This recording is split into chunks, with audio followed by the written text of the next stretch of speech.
প্রিয় উচ্চ মাধ্যমিক পরীক্ষার্থীরা, দেখো আজকে তোমাদের জন্য গুরুত্বপূর্ণ, হ্যাঁ তোমাদের গুরুত্বপূর্ণ WBIS টেস্ট পেপারের দেখো পরিবেশ বিদ্যা EVS এনভায়রনমেন্টাল স্টাডিজ থেকে তোমাদের জন্য একটি গুরুত্বপূর্ণ আজকে সেট তোমাদের সম্মুখে উপস্থাপন করছি। অবশ্যই তোমরা কিন্তু সম্পূর্ণ কিন্তু আনসার দিতে পারবে, তবে অবশ্যই আমি MCQ SCQ সম্পূর্ণ উত্তর তোমাদের সম্মুখে নিয়ে এসে, তোমরা জানো SCQ গুলো তোমাদের টাইপ করে তোমাদের সম্মুখে উপস্থাপন করছি। তবে আজকে তোমাদের কিন্তু ব্যাকগ্রাউন্ডের জন্য কোনো প্রবলেম হবে না, চলো দেখে নেওয়া যাক। দেখো তোমাদের পরিবেশ বিদ্যায় থাকছে MCQ আর SCQ উত্তর সহ আমি দেখে নিচ্ছি, তোমাদের বলে দিচ্ছি। দেখো J5 এবং সেট 4, এই J5 এবং সেট 4 থেকে তোমাদের আমি বলে দিচ্ছি, এর আগে কিন্তু দেখো যে ভিডিওগুলো দিয়েছি, ঠিক আছে, সেই ভিডিওগুলো তোমরা কিন্তু ডেসক্রিপশন লিংক থেকে দেখে আসতে পারবে। চলো তোমাদের রয়েছে দেখো সেট কিন্তু 4, আর এটি কিন্তু রয়েছে দেখো J5, ঠিক আছে। এই J5 থেকে তোমরা দেখতেই পাচ্ছ এখানে J5 রয়েছে আমার মাথার উপরে, তোমরা ফলো করো। তো দেখে নাও তোমাদের MCQ, প্রথমে আমি MCQ গুলো বলে দিয়েছি, তারপরে তোমাদের SCQ গুলো আমি সঠিক উত্তর তোমাদের সামনে উপস্থাপন করব। চলো দেখে নাও যাক। দেখো প্রথম কোশ্চেন রয়েছে, ভারতের জীববৈচিত্র্য আইন প্রণয়ন হয়েছিল কত সালে? মানে ভারতের বায়োডাইভার্সিটি অ্যাক্ট প্রণয়ন হয়েছিল কত সালে? দেখো উত্তর কিন্তু হবে 2002 সালে, অর্থাৎ তোমাদের এ ইজ দ্য কারেক্ট আনসার। এরপরে দেখে নিচ্ছি তোমাদের দুয়ে বলা হয়েছে মালি সভ্যতা। তোমরা জানো মালি সভ্যতা রয়েছে আফ্রিকায়। এই মালি সভ্যতা ধ্বংসের মূল কারণ হলো কিন্তু প্রাকৃতিক বিপর্যয়, option A is the correct answer. এরপরে দেখে নিচ্ছি তোমাদের তিনে বলা হয়েছে মাটির ভিতরে যে মৃত উদ্ভিদ তারপরে বিভিন্ন প্রাণীদের দেহাবশেষ যুক্ত হয়ে যে কালো রঙের মাটি তৈরি করে তাকে কি বলে? তাকে কিন্তু বলা humus, option B is the correct answer. এরপরে দেখে নিচ্ছি তোমাদের ভারতের বিপন্ন প্রজাতির উভচরের মোট সংখ্যা কত? উত্তর কিন্তু হবে দেখো তিন। তোমরা কোথাও কিন্তু 93 পেতে পারো, উত্তর কিন্তু হবে 3 ইজ দ্য মানে B is the correct answer. এরপরে রয়েছে দেখো তোমাদের রয়েছে 5 IS দেখো 10,500 অনুযায়ী পানীয় জলের লোহার সর্বাধিক অনুমোদিত মাত্রা কত? উত্তর কিন্তু হবে দেখো তোমাদের 0.3 মিলিগ্রাম পার লিটার। ওকে, আর তোমাদের কিন্তু পরীক্ষার সময় একটি বলে দেবে আর্সেনিকের অনুমোদিত মাত্রা কত, তারপরে তারপরে লোহার অনুমোদিত মাত্রা কত, এটি কিন্তু তোমাদের বলে দেবে, ঠিক আছে। উত্তর কিন্তু C is the correct answer. এরপরে দেখে নিচ্ছি তোমাদের 6, দেখো একটি পুনর্নবীনীকরণযোগ্য সম্পদ হলো কি? উত্তর কিন্তু হবে দেখো কয়লা কিন্তু হবে না, তারপরে পেট্রোলিয়াম হবে না, উত্তর কিন্তু হবে তোমাদের কাঠ, ঠিক আছে। কাঠ এটি কিন্তু পুনর্নবীনীকরণযোগ্য সম্পদ, তার মানে মৎস্য হতে পারবে। ওকে, আমি মৎস্য লিখে দিলাম। এরপরে দেখে নাও তোমাদের রয়েছে 7, বলা হয়েছে ল্যান্টানা ক্যামেরা উদ্ভিদ ভারতে এসেছিল কোথা থেকে? দেখো উত্তর কিন্তু হবে উত্তর আমেরিকা মেক্সিকো থেকে, এই মেক্সিকো থেকে এসছিল। এরপরে রয়েছে দেখো তোমাদের 8, নারকেল গাছের বিজ্ঞানসম্মত নাম কি? দেখো কোকস নুসিফেরা, option B is the correct answer. এরপরে রয়েছে দেখো তোমাদের 9, ভারতের মোট বাঘ বা ব্যাঘ্র সংরক্ষণ প্রকল্পের সংখ্যা কত? দেখো 48টি হবে, কিন্তু বর্তমানে রয়েছে কিন্তু 2024 সালের অনুসারে কিন্তু 56টি, 2024 সালের অনুসারে কিন্তু রয়েছে 56টি। Okay, D is the correct answer. এরপরে দেখে নিচ্ছি তোমাদের 10, পৃথিবীতে কত আয়তন জমিতে প্রতি বছর ভূমিক্ষয়ের কবলে নষ্ট হয়ে যায়? উত্তর হবে 50 lakh hectare, option C is the correct answer. এরপরে রয়েছে তোমাদের 11, সুস্থায়ী কৃষি বলতে কি বোঝায়? দেখো সুস্থায়ী কৃষি বলতে রয়েছে দেখো কৃষি ও শিল্পের ধারাবাহিক বিকাশ হবে না, কৃষি রাসায়নিক পদার্থের বিকাশ হবে না, তারপরে পরিবেশের ভারসাম্য বজায় রেখে কৃষি বিকাশ, উত্তর কিন্তু C is the correct answer. এরপরে রয়েছে তোমাদের 12, কোন কারণে নীল শিশু সিনড্রোম সৃষ্টি হয়? উত্তর কিন্তু হবে অধিক nitrogen, option A is the correct answer. এরপরে রয়েছে তোমাদের 13, ন্যাশনাল বায়োডাইভার্সিটি অথরিটি স্থাপিত হয়েছে কোথায়? দেখো ন্যাশনাল বায়োডাইভার্সিটি, উত্তর কিন্তু হবে চেন্নাইতে 2003 সালে, 2003 সালে। এরপরে দেখে নিচ্ছি তোমাদের 14, দেখো স্নায়বিক রোগের ঔষধ তৈরিতে কোন উদ্ভিদ কাজে লাগে? উত্তর কিন্তু হবে সর্পগন্ধা, C is the correct answer. এরপরে দেখে নিচ্ছি তোমাদের 15, ভারতবর্ষের কোন প্রদেশে অগন্ত্যমালায় জৈবমণ্ডল অবস্থিত? উত্তর কিন্তু হবে Tamil Nadu, D is the correct answer. এরপরে রয়েছে তোমাদের 16, কত খ্রিস্টাব্দে ন্যাশনাল দেখো afforestation and eco development board স্থাপিত হয়েছিল? উত্তর কিন্তু 1992 সালে, C is the correct answer. এরপরে দেখে নিচ্ছি দেখো বায়োডাইভার্সিটি বা জীব বৈচিত্র্য শব্দটি প্রথম কে ব্যবহার করে? উত্তর কিন্তু হবে ইও উইলসন, ঠিক আছে, টুজো উইলসন। এরপরে রয়েছে তোমাদের 18, ভূপৃষ্ঠের 2.5 সেন্টিমিটার মাটি তৈরি হতে দেখো কত সময় লাগে? উত্তর কিন্তু হবে 200 থেকে 1000 বছর সময় লাগে, B is the correct answer. এরপরে দেখে নিচ্ছি তোমাদের 19, কত খ্রিস্টাব্দে ভারতের জয়েন্ট ফরেস্ট ম্যানেজমেন্ট সেল গঠিত হয়? মানে দেখো এটি কিন্তু হবে 1998 সালে, জয়েন্ট ফরেস্ট ম্যানেজমেন্ট, ওকে, এরপরে দেখে নিচ্ছি তোমার পরের কোশ্চেন 20। খাদ্য শৃঙ্খলের প্রতিটি ধাপে ধাতব উপাদানের ঘনত্ব ক্রমাগত বৃদ্ধি পাওয়ার প্রক্রিয়াকে কি বলে? উত্তর কিন্তু হবে দেখো উত্তর হবে দেখো রয়েছে বায়োকেমিক্যাল রিয়াকশন, বায়োলজিক্যাল ডিমান্ড, তার দেখো বায়োনিউট্রিফিকেশন, তারপরে বায়োম্যাগনিফিকেশন। দেখো উত্তর, তোমরা এই কোশ্চেন উত্তর কিন্তু আমাকে কমেন্ট সেকশনে জানিয়ে দেবে। এই কোশ্চেনটির উত্তর আমাকে কমেন্ট সেকশনে জানিয়ে দেবে 20।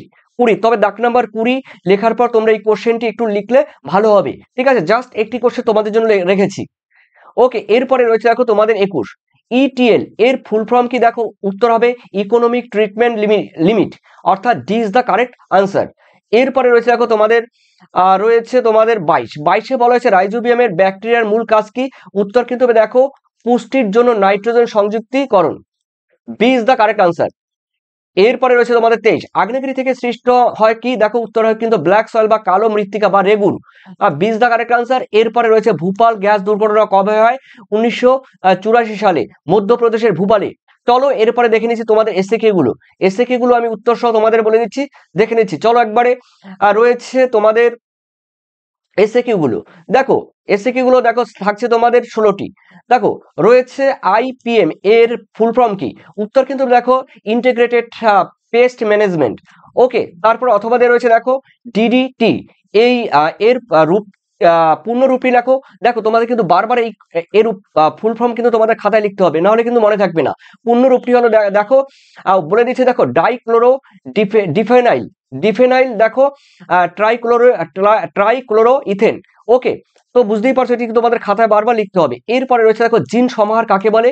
দেখো কোনো একটি প্রজাতির ভিতরে যত জিন থাকে তাকে ওই প্রজাতির জিন সমাহার বলে। তারপরে রয়েছে দেখো সেকেন্ড, অথবা তোমরা লিখতে পারো একটি নির্দিষ্ট স্থানে নির্দিষ্ট প্রজাতি সমস্ত জিনের সমাহারকে জিন সমাহার বলা হয়।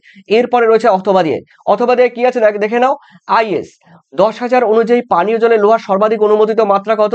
0.3 মিলিগ্রাম পার লিটার। দেখো তোমরা যারা এই পরিবেশবিদ্যার দেখো তোমরা যারা সাজেশন নেবে সঙ্গে তোমরা যারা এবিটিএ রয়েছে সঙ্গে রয়েছে তোমাদের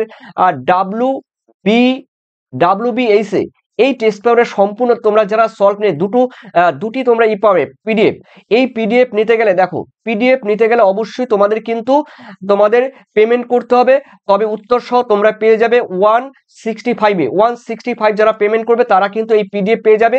সঙ্গে সাজেশন তো পাচ্ছই, এবিটিএ টেস্ট পেপারের সলভ, ডাব্লিউবিএইচ এর টেস্ট পেপারের সলভ পেয়ে যাবে উত্তর সহ, ঠিক আছে? আর সেই সঙ্গে তোমাদের থাকবে ট্রিপল স্টার থাকবে আর ভিভিআই থাকবে ব্রড কোশ্চেন গুলোই। আর এমসিকিউ গুলো তো থাকবে তোমাদের ট্রিপল স্টার থাকবে, তারপরে ডবল স্টার থাকবে, এরকম করে থাকবে। এটি কিন্তু ফ্রন্ট পেজ, এখানে রয়েছে এমসিকিউ, এটি কিন্তু ব্রড কোশ্চেন। এরপর তোমাদের এসসিকিউ গুলো রয়েছে। এরপরে 3-এ রয়েছে কি? দেখো প্রকৃতিতে মানুষ বন্য পশু সংঘাতের একটি মূল উদাহরণ কি? দেখো মানুষ ও বন্যপ্রাণীর সংঘাতের একটি উদাহরণ হলো দেখো জনসংখ্যা বৃদ্ধির ফলে বন্যপ্রাণীরা তাদের আবাসস্থল থেকে বিতাড়িত হচ্ছে। তারপরে রয়েছে দেখো বনের মধ্যে রেল লাইন পাতার ফলে দেখো দুর্ঘটনায় হাতির সংখ্যা ক্রমশ কমে যাচ্ছে। এরপরে রয়েছে দেখো মাটির একটি মান নির্ণায়ক সূচকের নাম কি? পিএইচ সূচক হিসাবে ব্যবহার করা হয়, যেটি মাটির অম্লতা ক্ষারকত্ব নির্ণয় করা হয়। অথবা রয়েছে দেখো ভারতের মোটরযান আইন কত খ্রিস্টাব্দে জারি হয়? দেখো 1988 সালে। তবে মতান্তরে তোমরা ব্র্যাকেটে লিখে দেবে 1939 সালে। এরপরে রয়েছে দেখো তোমাদের 5-এ ভারতের পরিবেশ মন্ত্রক কত খ্রিস্টাব্দে স্থাপিত হয়? 1980 সালে 1 নভেম্বর থেকে। এরপরে দেখো রয়েছে 1985 সালে পরিবেশ ও বন মন্ত্রণালয় গঠিত হয়। এরপরে রয়েছে দেখো তোমাদের পরের কোশ্চেন, পরিবেশগত সংবেদনশীলতা এলাকায় বাতাসে ভাসমান ধূলিকণা দেখো বাৎসরিক গড় ঘনত্বের পরিমাণ কত? 70 মাইক্রোগ্রাম বাই ঘনমিটার। আর শিল্পাঞ্চল হলে কিন্তু হবে কিন্তু 80 দেখো মাইক্রোগ্রাম বাই ঘনমিটার। আর বলা হয়েছে বসতি এলাকায় হলে কিন্তু 60 মাইক্রোগ্রাম বাই ঘনমিটার। এরপরে রয়েছে দেখো তোমাদের ল্যাটেরাইট মৃত্তিকা কাকে বলে? দেখো ল্যাটিন শব্দে ল্যাটেরাইট শব্দটি এসছে, যার অর্থ হলো ব্রিক্স বা ইটের মতো যে শক্ত বা লাল রঙের যে মাটি দেখা যায় তাকে ল্যাটেরাইট মৃত্তিকা বলে। এরপরে রয়েছে দেখো উষ্ণ এবং আর্দ্র জলবায়ু অঞ্চলে কিন্তু ল্যাটেরাইট মৃত্তিকা দেখা যায়, যেমন পুরুলিয়া, বীরভূম, বাঁকুড়ার দিকে এই ধরনের ল্যাটেরাইট মৃত্তিকা দেখা যায়। ভারতের একটি জৈব বৈচিত্র্য হটস্পটের নাম কি? পশ্চিমাঘাট পার্বত্য অঞ্চল বা সাইল্যান্ড ভ্যালি রয়েছে। আরো আমি তিনটি দিয়ে দিয়েছি এক্সট্রা। এরপরে রয়েছে IUCN এর ফুল ফর্ম কি? দেখো international union for conservation of nature and natural resource. এরপরে রয়েছে দেখো তোমাদের বহন ক্ষমতা বলতে কি বোঝো? দেখো কোন স্থানের জনসংখ্যার সর্বোচ্চ সীমাকে বহন ক্ষমতা বলে, অথবা তোমরা লিখতে পারো একটি নির্দিষ্ট স্থানে ও সময়ে সর্বোচ্চ যে পরিমাণ জীব ধারণ করতে পারে তাকে কিন্তু বহন ক্ষমতা বা ধারণ ক্ষমতা বলে। কত খ্রিস্টাব্দে মন্ট্রিল প্রোটোকল চুক্তি স্বাক্ষরিত হয়? 1987 সালে কানাডায়। ঠিক আছে, কানাডাতে হয়। আর 16ই সেপ্টেম্বর। ওকে, এরপরে দেখে নিচ্ছি তোমাদের অথবাতে রয়েছে দেখো জাতীয় বন্যপ্রাণী কার্যক্রম পরিকল্পনার মুখ্য উদ্দেশ্য কি? দেখো জাতীয় বন্যপ্রাণী কর্ম পরিকল্পনার মুখ্য উদ্দেশ্য হলো বন্যপ্রাণী এবং তাদের আবাসস্থলকে সংরক্ষণ করা। তারপরে রয়েছে 11তে বলা হয়েছে ভারতের বিপন্ন প্রজাতি মাছের সংখ্যা কত? দেখো 327টি প্রজাতি হুমকির মুখে রয়েছে, মানে বিপন্ন। আর দেখো IUCN এর অনুসারে কিন্তু দেখো এখানে কিন্তু ভারতে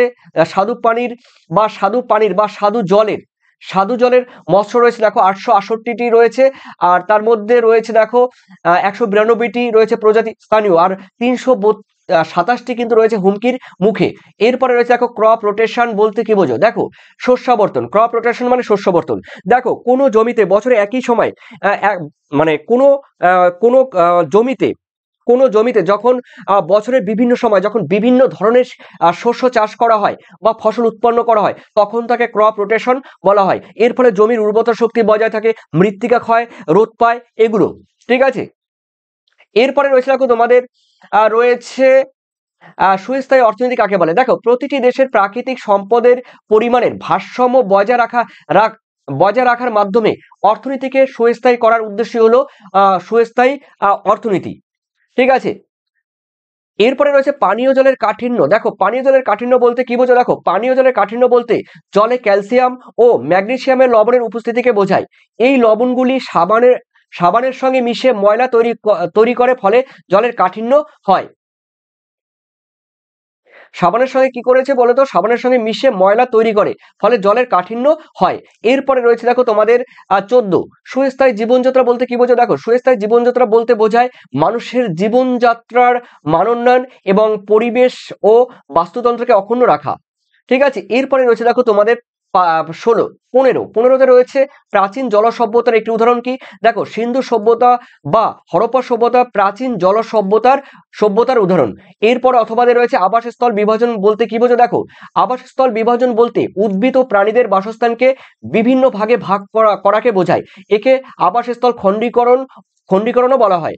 আবাসস্থল বিভাজনের ফলে অসংখ্য বিভাজন এবং বাস্তুতন্ত্র কি হয়? ক্ষতিগ্রস্ত হয়। আবাসস্থলের বিভাজনের কারণ আমি লিখে দিয়েছি।